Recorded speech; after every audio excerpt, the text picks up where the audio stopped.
بسم اللہ الرحمن الرحیم۔ السلام علیکم۔ آج ہم قصص الانبیاء سیریز میں حضرت نوح علیہ السلام کے بارے میں ذکر کریں گے۔ حضرت نوح علیہ السلام زمین پر پہلے رسول ہیں۔ آپ سے پہلے کسی کو رسالت نہیں ملی۔ آپ کو 40 سال بعد نبوت عطا ہوئی۔ آپ کا نسب نامہ یہ ہے: نوح بن لامک بن متوشالہ بن ادریس بن یارو بن محلل بن کنان بن انوش بن شیش علیہ السلام بن آدم علیہ السلام۔ قرآن کریم میں حضرت نوح علیہ السلام کا ذکر 43 جگہ آیا ہے، لیکن اس واقعے کی اہم تفصیلات سورہ اعراف، سورہ ہود، سورہ مومنون، سورہ شعراء اور سورہ نوح میں آئی ہیں۔ حضرت نوح علیہ السلام سے پہلے تمام قوم اللہ سبحانہ وتعالیٰ کی توحید سے ناآشنا ہو چکی تھی۔ اللہ کی عبادت کی جگہ انہوں نے اپنے ہاتھوں کے بنائے ہوئے بتوں کی پوجا کرتی۔ بتوں کو پوجنا ان میں رواج پا چکا تھا۔ حضرت نوح علیہ السلام کی قوم عراق میں آباد تھی۔ حضرت نوح علیہ السلام اور حضرت آدم علیہ السلام کے درمیان 10 قرن کا فاصلہ تھا، اور وہ سب کے سب اسلام پر تھے۔ قرن سے مراد یہاں ایک زمانہ ہے، ایک مدت یا ایک زمانے کے لوگ۔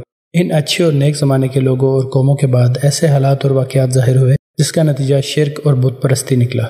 شرک اور بت پرستی کا سبب اور ابتدا جاننے کے لیے ہم قرآن کریم کی سورہ نوح کی آیت نمبر 23 ملاحظہ فرماتے ہیں۔ اور کہا انہوں نے کہ ہرگز اپنے معبودوں کو نہ چھوڑنا، اور نہ ود اور نہ سواہ اور یغوث اور یعوق اور نصر کو۔ حضرت ابن عباس اس آیت کی تشریح کرتے ہوئے فرماتے ہیں، یہ نوح علیہ السلام کی قوم کے نیک لوگوں کے نام ہیں۔ ان کے بہت سے معتقدین اور پیروکار تھے، اور لوگ ان سے بہت محبت کرتے تھے۔ جب یہ فوت ہوئے تو لوگ ان کی قبر پر جھک پڑے اور وہاں گرہ ازاری شروع کر دی۔ جب ابلیس نے ان لوگوں کے غم اور پریشانی کا یہ حال دیکھا تو انسانی شکل و صورت میں ان کے سامنے آ کر کہنے لگا کہ تم اس شخص پر اتنی آہوزاری کر رہے ہو، کیا میں تمہیں اس جیسی ایک تصویر نہ بنا دوں؟ وہ تمہاری مجلس میں رہے گی، اور اس تصویر کی جگہ سے اس کی یاد تمہارے ذہنوں میں تازہ رہے گی۔ لوگوں نے کہا ہاں ٹھیک ہے۔ تو ابلیس نے ان کو تصویر بنا دی، اور اس تصویر کو لوگوں نے اپنی مجلس میں رکھ دیا اور اس کی یاد میں مشغول رہے۔ جب ابلیس نے دیکھا کہ لوگ اس تصویر کے ساتھ زیادہ مگن رہنے لگے ہیں تو پھر ان سے کہا کہ میں یہ تصویر ہر ایک بزرگ کی الگ الگ بنا دیتا ہوں، جو کہ ہر ایک کے گھر میں رہے گی، اس طرح تم ان کو اچھی طرح یاد کر سکو گے۔ انہوں نے کہا ہاں۔ اب شیطان نے ہر گھر کے لیے ایک الگ الگ مورتی بنا دی۔ اس طرح وہ لوگ ان نیک شخصوں کی یادوں میں مصروف رہنے لگے۔ ان کی اولاد دیکھتی رہی۔ اسی طرح یہ سلسلہ نسل در نسل چلتا رہا، اور ان کی اولاد کی اولاد اور اولاد نے ان کے بتوں کی پرستی شروع کر دی۔ ہوا کچھ یوں کہ جب بزرگ فوت ہو گئے تو شیطان ان کی اولادوں کے پاس آیا اور اس نے کہا کہ تمہارے باپ دادا ان کی پرستش کیا کرتے تھے، اس وجہ سے ان پر بارش برستی تھی، تو ابلیس کے کہنے پر ان بعد والے لوگوں نے ان کی عبادت شروع کر دی۔ اس ساری تمہید کا مقصد یہ ہے کہ جب زمین میں فساد پھیل گیا اور ہر طرف بتوں کی پوجا عام ہو گئی تو اللہ سبحانہ تعالیٰ نے اپنے بندے نوح علیہ السلام کو رسول بنا کر بھیجا تاکہ وہ ایک اللہ کی عبادت کی طرف لوگوں کو بلائے اور غیر اللہ کی عبادت سے روکے۔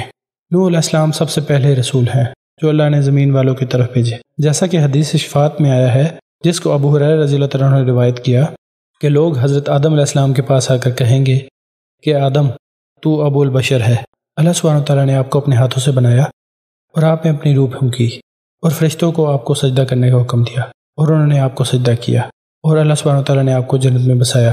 آپ ہمارے لیے اپنے رب کے ہاں سفارش کریں، کیا آپ ہماری پریشانی نہیں دیکھ رہے؟ حضرت آدم علیہ السلام فرمائیں گے کہ آج میرا رب سخت غصے میں ہے، اتنا غصہ پہلے کبھی نہیں آیا اور نہ اتنا غضبناک ہوا۔ اس نے مجھے ایک درخت سے روکا تھا اور میں نافرمانی کر بیٹھا، مجھے تو اپنی فکر ہے، میرے سوا کسی اور کی طرف جاؤ۔ تو لوگ حضرت نوح علیہ السلام کی طرف جائیں گے اور کہیں گے کہ اے نوح، تو زمین والوں کی طرف پہلا رسول ہے، اللہ نے تیرا نام عبد الشکور یعنی شکر گزار بندہ رکھا، کیا آپ ہماری کیفیت نہیں دیکھ رہے؟ جس مصیبت اور پریشانی میں مبتلا ہیں اس کا آپ مشاہدہ نہیں کر رہے؟ کیا آپ ہمارے لیے اپنے رب سے سفارش نہیں کریں گے؟ حضرت نوح علیہ السلام فرمائیں گے کہ آج میرا رب اتنا غضبناک ہے کہ اس سے پہلے کبھی غضبناک نہیں ہوگا اور نہ بعد میں اتنا غضبناک ہوگا، مجھے تو آج اپنی فکر ہے۔ یہ مکمل حدیث بخاری شریف میں ہے۔ جب اللہ سبحانہ وتعالیٰ نے حضرت نوح علیہ السلام کو مبعوث فرمایا تو انہوں نے لوگوں کو اللہ کی عبادت کی طرف بلایا اور انہیں کہا کہ اللہ کی عبادت کے ساتھ کسی بت، مورتی یا شیطان کی عبادت نہ کریں، اللہ تعالیٰ کی توحید اور اس کے ایک ہونے کا اقرار کریں، اور یہ کہ اللہ کے سوا کوئی معبود نہیں، اس کے سوا کوئی رب نہیں ہے، جیسا کہ اللہ تعالیٰ نے آپ کے بعد دوسرے رسولوں کو بھی یہی حکم دیا۔ سورہ نحل کی آیت نمبر 36 میں اللہ سبحانہ تعالیٰ نے فرمایا، ہم نے ہر امت میں رسول بھیجا کہ لوگوں صرف اللہ کی عبادت کرو اور اس کے سوا تمام معبودوں سے بچو۔ بس بعض لوگوں کو تو اللہ نے ہدایت دی اور بعض پر گمراہی ثابت ہو گئی۔ بس تم خود زمین میں چل پھر کر دیکھ لو جھٹلانے والوں کا انجام کیسا کچھ ہوا۔ اور سورہ زخرف کی آیت نمبر 45 میں ارشاد فرمایا، اور ہمارے ان نبیوں سے پوچھو جنہیں ہم نے آپ سے پہلے بھیجا تھا، کیا ہم نے سوائے رحمان کے اور معبود مقرر کیے تھے جن کی عبادت کی جائے؟ اس حکم کی تعمیل کرتے ہوئے حضرت نوح علیہ السلام نے فرمایا، جو کہ سورہ اعراف کی آیت نمبر 59 میں ہے، ہم نے نوح علیہ السلام کو ان کی قوم کی طرف بھیجا تو انہوں نے فرمایا، اے میری قوم، تم اللہ کی عبادت کرو، اس کے سوا تمہارا کوئی معبود ہونے کے قابل نہیں، مجھ کو تمہارے لیے ایک بڑے دن کے عذاب کا اندیشہ ہے۔ اور سورہ ہود کی آیت نمبر 26 میں فرمایا کہ تم صرف اللہ ہی کی عبادت کرو، مجھے تو تم پر دردناک دن کے عذاب کا خوف ہے۔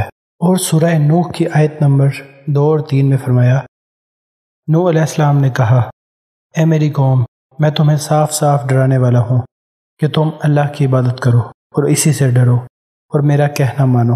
تو نوح علیہ السلام نے فرمایا کہ میں نے ان کو مختلف طریقوں سے دعوت دی ہے، میں نے ان کو دن رات پوشیدہ ظاہر اور ترغیب و ترہیب کے ساتھ اللہ کی طرف بلایا ہے، لیکن یہ لوگ اپنی گمراہی اور پوجا پاٹ پر ہی اڑے ہوئے ہیں، ہر لمحے نوح علیہ السلام کی مخالفت کرتے رہے، ان کی اور ان پر ایمان لانے والوں کی توہین اور تذلیل کرتے رہے، سنگسار اور جلا وطن کرنے کی دھمکیاں دیتے رہے۔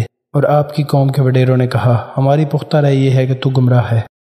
نوح علیہ السلام نے جواباً فرمایا، میں گمراہ نہیں ہوں بلکہ میں صحیح طریقے پر ہوں، رب العالمین کی طرف سے تمہارے لیے پیغام لے کر آیا ہوں، میں تمہیں اپنے پروردگار کے پیغام پہنچاتا ہوں اور تمہاری خیر خواہی کرتا ہوں، اور مجھ کو خدا کی طرف سے ایسی باتیں معلوم ہیں جن سے تم بے خبر ہو۔ اللہ کا رسول اسی شان والا ہوتا ہے، اور وہ اعلیٰ درجے کا فصیح و بلیغ اور خیر خواہ اور اللہ کی معرفت میں مثالی شان کا مالک ہوتا ہے۔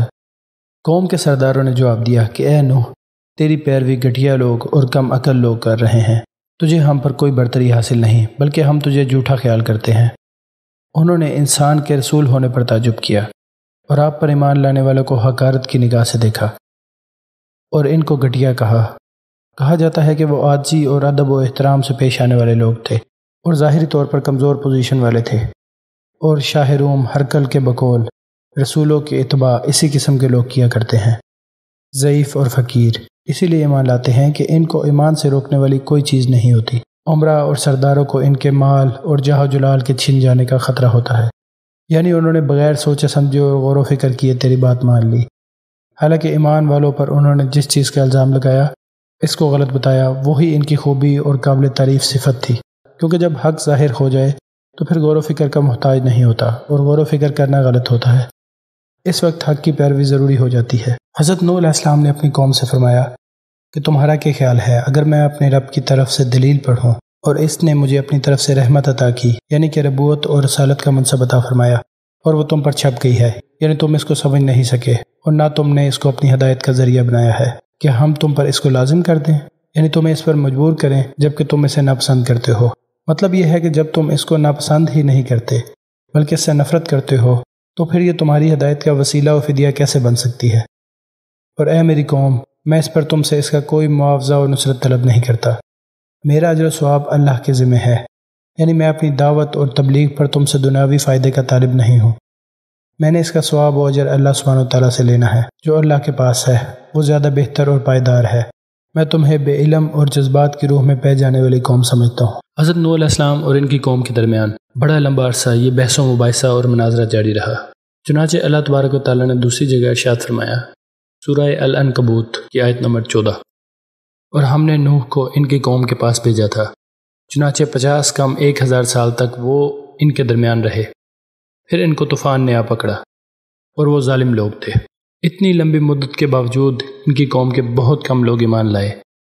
جب ایک دور کے لوگ دنیا سے رخصت ہوتے تو وہ اپنے بعد والے لوگوں کو تاکید اور وصیت کر کے جاتے کہ نوح کی مخالفت کرنا اور ان پر ایمان نہ لانا، اور جب بھی ان کی قوم کا کوئی بچہ جوان اور سمجھدار ہوتا اور کلام کو سمجھنے کی قابلیت رکھتا تو والد اسے نصیحت کرتا کہ وہ پوری زندگی نوح پر ایمان نہیں لائے گا، اور نوح علیہ السلام کے پورے دور میں وصیت کرنے کا یہ معاملہ جاری و ساری رہا، اور وہ طبی لحاظ سے ایمان و اتباع حق کا انکار کرتے رہے۔ اس لیے نوح علیہ السلام نے ان کے بارے میں بارگاہ الہی میں عرض کیا تھا کہ یہ لوگ بڑے نافرمان اور بڑے کافر ہی جنم دیں گے۔ اس لیے ان کی قوم نے نوح علیہ السلام سے کہا تھا، جو کہ سورہ ہود کی آیت نمبر 32 اور 33 میں ہے، انہوں نے کہا، اے نوح، ہم تم سے بحث کر چکے اور بہت بحث کر چکے، اب اگر تم سچے ہو تو لے آؤ وہ عذاب جس کی دھمکی ہمیں دے رہے ہو۔ نوح نے کہا کہ اسے تو اللہ ہی تمہارے پاس لے آئے گا اگر چاہے گا، اور تم اسے بے بس نہیں کر سکتے۔ یعنی عذاب لانے پر تو اللہ سبحانہ وتعالیٰ کی ذات قادر ہے، وہ کسی چیز سے عاجز نہیں آ سکتا، اس کو کسی کی پرواہ نہیں ہے۔